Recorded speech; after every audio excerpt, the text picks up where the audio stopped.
Let go of all reliance upon tired intellectual speculation, from the scriptural traditions of your own and others' explanations, and for 5 years meditate on instructions from the Expanse Class.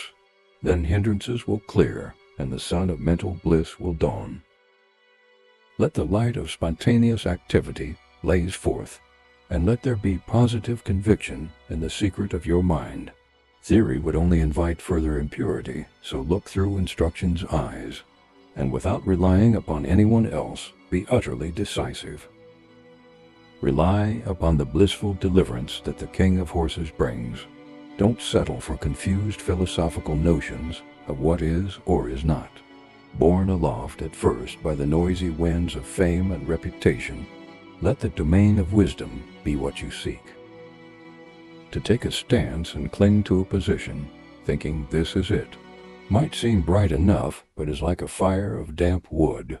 It doesn't develop into the resolution of a great mind, but only stifles intelligence without shedding much light.